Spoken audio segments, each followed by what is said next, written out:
Good evening, soldiers, instructors, and honored guests. My name is General Nathaniel Redford, and I stand before you today not to celebrate my own legacy, but to honor a man who redefined what it means to be a legend. Private First Class Jake Monroe, a name that, just a few years ago, meant nothing to the Army. A name that now echoes through these halls, across ranges, and into the future of warfare. Tonight, I'm not here to tell you about medals or trophies. I'm here to tell you about a quiet kid from Kentucky who taught us all that legends aren't loud. They're accurate. Let me take you back to where it began, to a dusty bus pulling into Fort Benning. Picture a young man, 5'9", lanky, with a farmer's tan and a slow Kentucky drawl. Jake Monroe stepped off that bus with a duffel bag slung over his shoulder and a pair of second-hand boots. He wasn't loud. He wasn't cocky. He was just there. To most, he was invisible, blending into the crowd like a tree in a forest. But Jake carried a secret, not a dark one, not a hidden past, but something simpler, purer. Jake Monroe had grown up shooting. Not for sport, not for glory, but for survival. In the hills of Pikeville, Kentucky, life was hard. No cable, no internet, sometimes no power. But there was a rifle, a battered .308, left behind by his grandfather. Before he was 12, Jake learned to hunt with it. Squirrels, rabbits, the occasional deer. One shot, one kill. No wasted ammo, no wasted meat. Every bullet had to count because in those hills, nothing was guaranteed. That rifle wasn't just a tool. It was a teacher. It taught him precision, patience, and how to listen to the world around him. The wind, the trees, the silence before a storm. Jake didn't talk about this when he enlisted.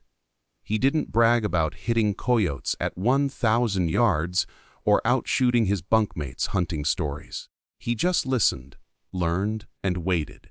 In basic training, he moved like a shadow, never drawing attention, never seeking praise. He ran fast, followed orders, and stayed forgettable. But when weapons training began, something changed. The moment Jake picked up an M4, it was like he'd been holding it his whole life. Fluid, natural, unforced. At the firing line, while others scattered shots across targets at 100, 200, 300 yards, Jake's rounds landed dead center. 10 shots, 10 hits, no misses. The range instructor squinted through binoculars, tapped his colleague, and muttered, "Check out lane 6. They called it beginner's luck. But Jake wasn't lucky. He was reading. By the end of basic, Jake had qualified as an expert in marksmanship. No fanfare, just a nod and a clap on the back. He didn't celebrate. He just kept moving forward. Assigned to Bravo Company for advanced infantry training, he stayed quiet, unremarkable, until the range called again. During an unannounced 600-yard drill, while others struggled to land a few hits, Jake hit all 10 targets. Perfectly. The murmurs began. "Who's this kid?" Instructors whispered. Sergeant Lisa Tran, a seasoned marksmanship coach, marked his file. "Keep an eye on this one." Jake's secret wasn't training or technology. It was instinct, honed in the hills, sharpened by necessity. He didn't just aim, he understood. The wind, the heat, the way dust floated. These were his tools.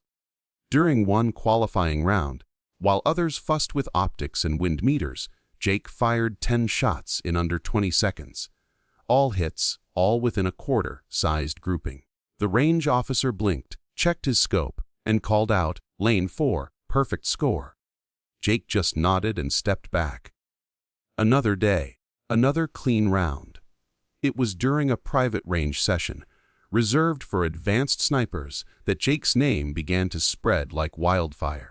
Targets at 900 yards, small, moving, nearly impossible. Most recruits missed entirely.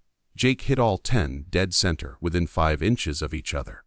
The silence that followed was louder than applause. A visiting instructor asked Tran, "You train him?" She shook her head. "He trains himself. I just stay out of the way." That's when Jake's name landed on the roster for the Long Range Elite Challenge, a classified competition in the Mojave Desert. 42 shooters, all elite, all seasoned, except Jake, a private still in training. The others carried custom rifles and entourages. Jake had a modified 30-06 Winchester Magnum tuned by his own hands and no one by his side. The range was brutal, shifting winds, mirage-inducing heat, targets at distances that defied belief. The record, 700 yards, set by me over a decade ago in combat. I said then, and I said it that day, only legends hit that far. The best shooters in the Army took their turns. At 1-800 yards, a few hit steel. At 2-100, only 2 made contact. At 2-700, every bullet fell short. Then came Jake, number 42, the last shooter. He lay prone, adjusted his scope once, and waited. The wind howled, unpredictable. He didn't rush. He listened. Crack. The first shot at 1-500 yards, ding. Second at 2-100, ding. Then the final target to 7-10 yards, 10 yards past my record. The crowd held its breath. 4 seconds passed. 5. Then ping. Steel rang out, faint but undeniable. Center mass. I turned to the spotter. Confirm that. His voice shook. Hit confirmed. 210 yards. The range went silent. I approached Jake as he brushed sand off his sleeves. You realize what you just did? I asked. He nodded. I didn't think it could be done, I said. Not on a day like this. Jake met my eyes. Just needed the right wind. In front of every shooter, every officer, every camera, I saluted him. The crowd erupted. A new legend was born.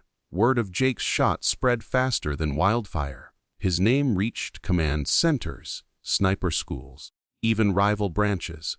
But Jake didn't care for the noise. He declined photos, ignored backslaps, and cleaned his rifle in silence. Sergeant Tran found him later. You're the most talked about shooter in the Army, she said. Jake shrugged. That a good thing? She smiled. Depends on who's asking. Command wanted him in sniper school, fast-tracked for special units. Jake said no. I want to learn more first, he told Tran. A rifle's like a horse. You don't stop learning after your first ride. But I couldn't let that talent stay in the shadows. I ordered a classified field test, Operation Black Mirage. Jake led a 2-man recon unit in a Nevada valley, locating 5 hidden targets across 14 miles of chaotic terrain. No GPS, no tech, just instinct. He read wind patterns in the grass, tracked foot pressure in the dirt, sensed light changes in cliff shadows. 5 shots, 5 hits, from once 100 to 400 yards. They extracted with 40 minutes to spare. When Jake returned, I told him, You've redefined what a long-range operator can be. He agreed to join a classified doctrine unit, but only if he could still train Bravo Company's rookies. And so he did. He taught them to listen to silence, to wait through boredom, to see the land as strategy. His techniques, environmental rhythm, camouflage consciousness, instinctive response, became the foundation of a new sniper division at Fort Dagger. Jake Monroe didn't just break a record. He broke how we think about warfare. He taught us that legends don't need to roar. They don't need medals or headlines. They need precision, patience, and a willingness to listen, to the wind, to the earth, to the silence before the shot. Today, the Jake Monroe Institute of Adaptive Warfare carries his name, not because he sought it, but because he earned it. His legacy isn't in the 7-10-yard shot. It's in every soldier he taught to see farther, aim truer, and wait for the perfect moment. When a young specialist named Donna Clean broke his record at 800 yards, Jake wasn't jealous. He said, I always knew she would. That's who Jake is. A man who builds legends, not by standing in the spotlight, but by stepping back and letting others shine. So, to every soldier here, do it like Monroe. Breathe through the dust. Wait for the wind, and when the moment comes, make it count. Because legends aren't loud, they're accurate. Thank you.